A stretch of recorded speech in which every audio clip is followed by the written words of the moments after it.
endathi sahlupha ngamafoni akudala umuntu kumele akathenge ifoni. La bazalwane ngicela ningakhathali nje yimi ningadinwa yimi. Ngisasekhona kule ndawo endaweni yokuphila amakhulunywa ngechibi. Kukhulunywa ngalo isimo salwamanzi. Amanzi empiliso.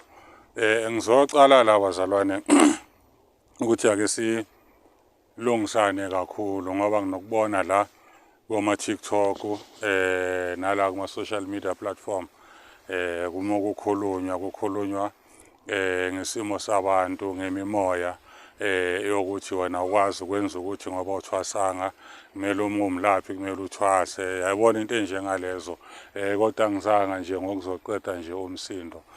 Kunento engifuna ke sikhulume ngoba abantwana bakabantu bayalahleka bayalahleka ngizoloko ngikhuluma ngiqalaza indawo le ehlonishwayo abantu bayakhuluma abazalwane bayalahleka abantwana babantu. Kunento so kunomuntu ombethe kunomuntu ombethwe angazi noma nizongiza kahle kunomuntu ombethwe kunomuntu ombethe izinto ezithu engafani. Asimiyeke le ombethe ngoba lo ombethe ingubo asimiyeke loyo asize ngalo ombethwe. Kunomuntu onokufika kuwe esigodlweni noma kunomuntu ongazazi ukuthi umbethwe. Lo muntu ombethwe akusumuntu okumele athwase. Umuntu ombethwe idalwa ukuthi kumele ihlanjululwe ambulwe idalwa leze ku akambulwa ingubo kodwa umbulwa idalwa leze kuye ukuthi sikwazi ukuthi sisebenze siphakame sikhulume endlebeni zakhe. Abantu abanjalo abambethwe ngoba ikakhulu abantu bayathwasa babuye into zabo zivalekile ukuthi akumelanga loyo muntu athwase. Umuntu onjalo uzosibona ngani? Umuntu ophupha impophomo, umuntu ophupha ingubo ezimhlophe impophomeni, umuntu ophupha iziba, umuntu ophupha intaba. Loyo muntu imimoya yakhe iyamtshela ukuthi ikuphi. Iyamchazela leyo mimoya ukuthi ikuphi. Ayikho emzini womuntu kodwa ila emkhomba khona. Okumele aye khona uma aphupha imfula kumele aye emfuleni ayohlanjululwa emfuleni.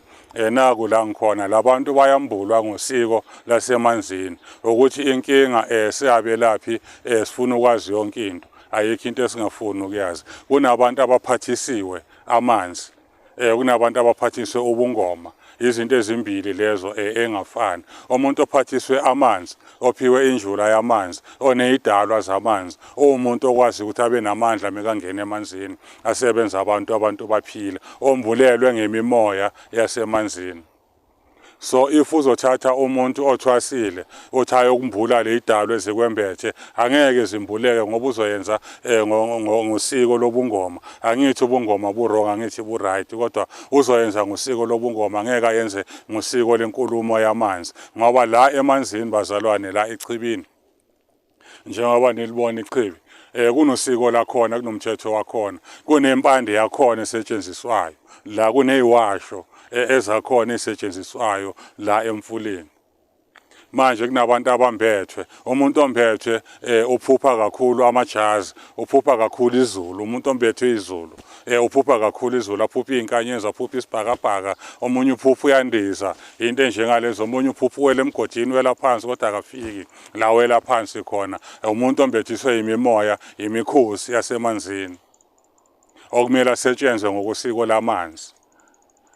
Okunye bazalwane okumele nikunake yabona la emfuleni nesikhuluma ngomfula angithandi ukujula kakhulu ngomfula masikhuluma la emfuleni le ndawo iwumsamo njengoba imile iwumsamo le ndawo iwumsamo le ndawo. So if unganawo umsamo wena ekhaya if ungazazi isibongo sakho ukuthi ubani if ungazazi if ubangwa yidalwa ngizothi mina mangithi ngizokufaka kule ndawo ngizobiza siphi isidalwa eliphi idlozi engizolibiza likubhekile eliphi idlozi elizokuvikela phezu kwengozi ezoyenzekala la ngoba wena uyabangwa yidalwa. So umuntu ozofakwa emanzini asetshenzwe emanzini kumele eqale kulanyulwe eqala umbango wabantu abadala kumele aqala azazi loyo muntu ukuthi ubani uzalwaphi. Uma ngabe uzalwa ekhaya komalume akuhlanjulule izidlozi lasekhaya komalume nezithunywa zasekhaya komalume isebenze phezu kwakhe. bangabe usekhaya kubo akuhlanjululwe lelo dlozi lihlanganiswe le dlozi bavumelane labantu sizokwazi ukuthi mesimfaka la sazi ukuthi sibiza bani naye mekashisa impepha phahla asibiza lesalukwazi noma lekhehla azi ukuthi ulibizela phi kusiphi isisekelo. Bazalwane, isibongo siyisisekelo sakho sempilo. Ayikho indlu engakhiwa ifoundation ingekho. So if ubangwa idalwa kufuneka isisekelo unaso usho ukuthi wena uhamba emoyeni. Then ungalimala noma kunini moya emanzini. Ingakho uzothola abantu mebaya emfuleni noma baye ezintabeni. Mekathi umuntu yakhuleka entabeni abanjwe inkunzi. Abanye bathi bangena emanzini bakhonjwe ngebhamba bathathelwe imoto bathathelwe amafoni. Isisekelo abanaso. Alikho idlozi libagadile. Alikho idlozi libavikele. So phambi kokuthi wenze izinto qala ufuna isisekelo sakho, fona isibongo mangabe uyabangwa idalwa, fona qala ukuthi okay ngisekhaya komama bakwenzela isiko lasekhaya komalume. Lephile ledlozi lasekhaya komalume yakho. Ayikho lento yokuthi angeke uvuse umuzi wasekhaya komalume. Ayikho leyo nto ngisazoyikhuluma leyo nto leyo. Ayikho leyo nto leyo. Idlozi likwembethe khothama kulo uziyofa. Ngoba yibo uNkulunkulu bakho lawo. Manje ngisho abazalwane ukuthi kunabantwana babantu abayothwasa okungamelanga abathwase. Kunabantwana babantu abashayelwa izinkamba. Yabona umuntu ophiwe la emanzini osebenza ngithunya zamanzi okwazi ukulalela injula yamanzi. Loyo muntu ingcabo ugcaba inhlanga ayifuneki emzimbeni wakhe. Okokuqala lo akuso umuntu okumele agcatshwe loyo.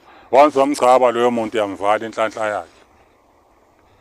Number 2, akuso umuntu okugcotshisa ubovu nasekhanda ngoba umuntu osebenza ngekhanda kakhulu. Mose umgcobisa ubovu ekhanda umgcobisa ubovu ilokhuza umzimba wonke uyamvala ngoba kuzodeda lesithunywa sakhe. Lengilozi yakhe izodeda. Akuso umuntu osebenzisa imithi emibi. Imtsizi kakhulu akayisebenzisi. Usebenzisa imithi le light. Ngoba uma usebenzisa